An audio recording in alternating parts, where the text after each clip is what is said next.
Welcome to my channel. If you're new here, my name is Dawn. This week I'm sharing with you a huge project that I have started, giving my kitchen a makeover. I live in an 1800s farmhouse. So literally I live out surrounded by a cornfield. I'm guessing that this kitchen was probably redone in the 80s, and it's got really nice solid oak cabinets, custom built. You can tell they were made specifically for this kitchen. But what threw me off are the countertops. They still kind of have like that orangish gold color. So let's take a look at what the kitchen looked like before I started tearing it apart. So as you can see, these are oak cabinets, that golden oak kind of reddish tint to them. Those countertops are like gold and orange combination. I don't think you can really see how rough the finish is in these pictures, but this gives you an idea of what I started with.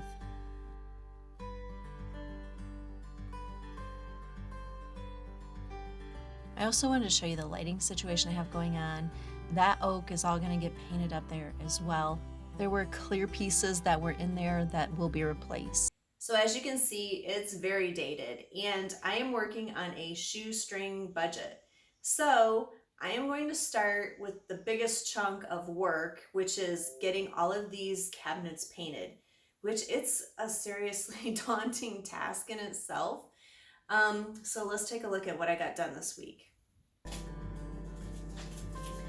So the first thing that I'm going to do is just put a tag on each one of the doors so that I know when I'm putting these back where the doors belong. There's one door over on this side, and that's what I'm going to start with, and I have that one just marked as top number 1.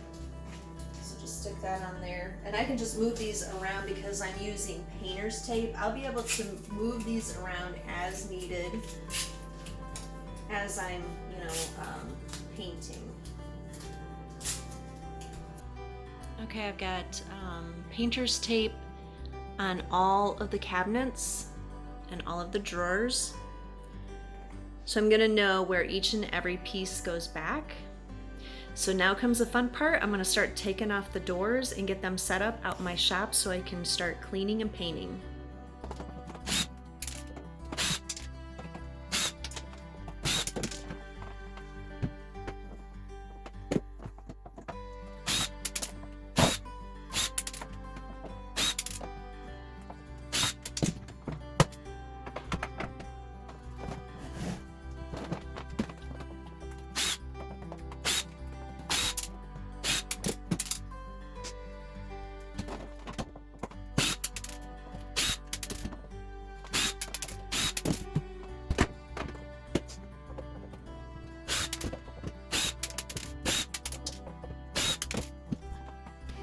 So I'm on day 1 of prep, and I'm out here in my shop. Thankfully I had enough space to put all of the door fronts out. I have them everywhere. But this first process is to degloss and degrease them. So these I've not done yet. And I will also be replacing these felt pads up. So I'm just taking those off as I'm going. Let me show you some that I've actually got done.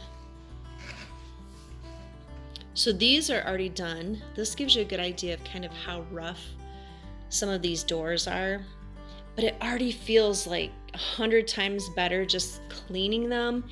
This degreaser, deglosser is supposed to also be a prep, but I am still going to sand them.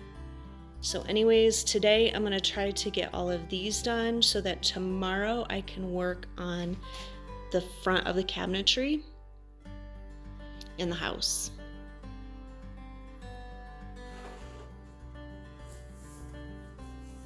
So today I am deglossing and degreasing these door fronts.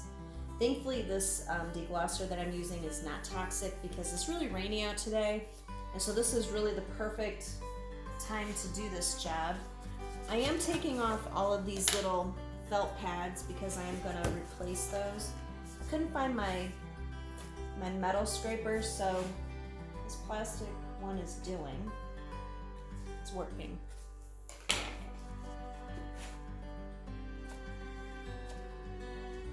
If I don't get all of that off, it is coming off with, this is the degreaser, deglosser is helping to come off anything that's residue from these little pads.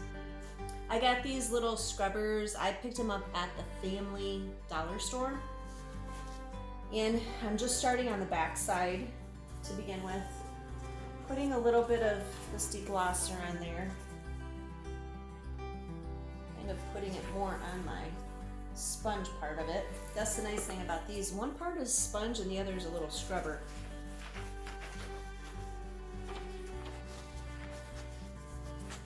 In all honesty, the prep is just not my favorite, but I just decided I'm going to take my time. I'm not going to try to rush. My goal is to get all of these door fronts done today out here, and then tomorrow, hopefully, I can get the cabinet fronts done inside, and then also the drawer fronts, which I was not able to take off. So those have to be done inside. Anyways, this is like step one of the process.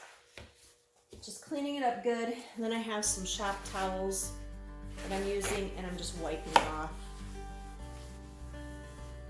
That's not actually that dirty. This was above, oh, this is the bread door. So I'm surprised it's not more dirty, quite honestly.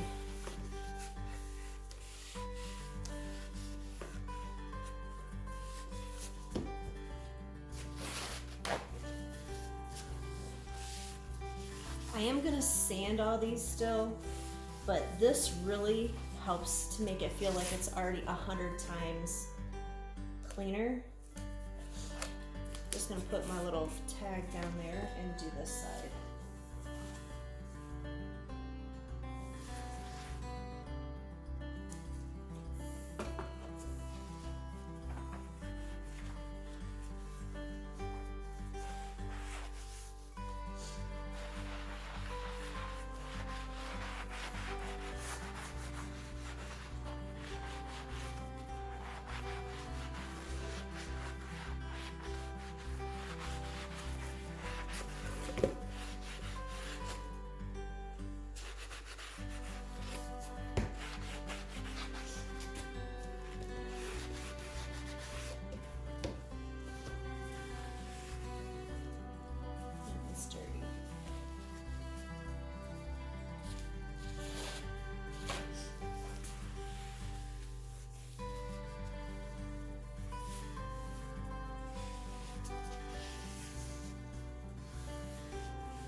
So to be honest, I really was hoping to be a little bit further along in this project than what I am, but I do work and I have a son to take care of, and we've started mowing the yard again, like all the things, life just gets in the way. So I'm not sure how long this project is going to take, but every day I'm setting goals to try to keep moving forward in this project. So today's goal is to get all of this cabinetry deglossed and degreased so that I can have that done. And then hopefully tomorrow I will be able to start sanding, because all this wood needs to be sanded yet before I can prime. So before you leave, and I do hope that you'll come back next week to see the progress I've made. I'm also posting on my Instagram stories various progress that I'm doing every day. And if you're not watching this in real time, I will add them to a highlight bubble so that you could go back and look at those if you're interested. But I wanted to share with you some tips and the products that I've used so far. Okay, I wanted to just show you the different items that I've used. Tools, I didn't need that many. I primarily use my Ryobi drill. I've used this on so many different projects. Or you can use a regular screwdriver, that works too. The only thing I would say, if you're using the drill or the screwdriver, try to get the flattest head possible, because that gives you the most contact possible in getting the screws out, because I did have some stripped screws. So what I did for the stripped screws is I used my needle nose pliers, and thankfully I was able to get them all out with these. Most of the stripped screws were because of the handles, and that had a bigger head on it, so I was able to get a hold of them with the needle nose pliers, and I was able to turn them and get them out of there. Okay, so for the products that I used, I did wear vinyl gloves, and I will use vinyl gloves while I'm degreasing and deglossing all of this wood. Even though the deglosser is not, I don't think it's toxic, like I can't really smell anything, but I still wanted to protect my skin, so I still used gloves. This is the deglosser that I used, and I will link all of these because I did get this off from Amazon, so I will link this in the description box below. And then the other thing that I bought were these little sponges with the scrubby part on them. I got these at Family Dollar. I stopped by this morning and I picked up another pack. I used a little over a half a pack yesterday when I was doing all the door fronts. So highly recommend them. They're like $1.25 for a pack. So very well priced. And then you just throw them away when you're done. So anyways, that's all that I have for you this week. I hope that you'll come back next week and see what progress I've made. So thanks for watching.